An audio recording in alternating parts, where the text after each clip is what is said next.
So I'm pleased to be here today with Gunnar Eskeland, who's going to be giving a seminar under the Global Governance Program at the European University Institute on what climate leadership is all about.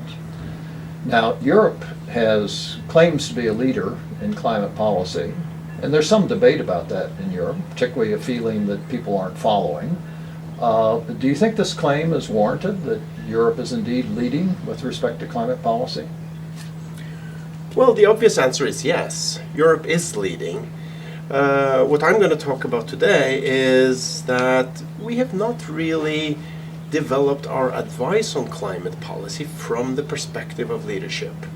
Much of what we economists and others have been saying about climate policy is that global problems require global solutions. Now that leaves a question, what is it that Europe is doing in this period where Europe is obviously making an effort to reduce its emissions, but we cannot say that there's global cooperation yet.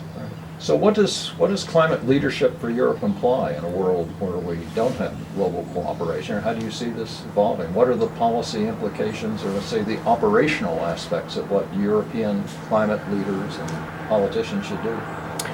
Well, if you try to contribute to a public good like climate protection, as Europe is doing, without global cooperation, you run certain risks, and one of those is that you're not very effective because some actions will lead to carbon leakage.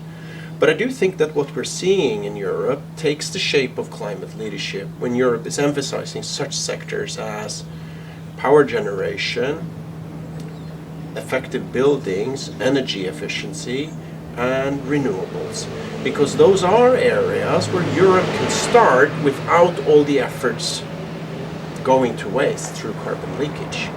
Are there things European leadership can do, European leaders can do to encourage global participation?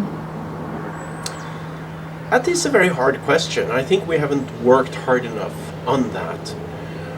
One thing that I am missing is more emphasis on research into technological change. It is going to be hard for the world to denounce the benefits of cheap energy. We do need technological advances to reach our ambitious goals, and I think that would be strengthening that area would be strengthening Europe's role as a leader, and Europe could do a better job in challenging other countries or other regions like the United States to do the same. Okay, that's an encouraging outlook. On behalf of everyone here, I want to thank you for joining us today, and we all look forward to hearing your lecture and the discussion following.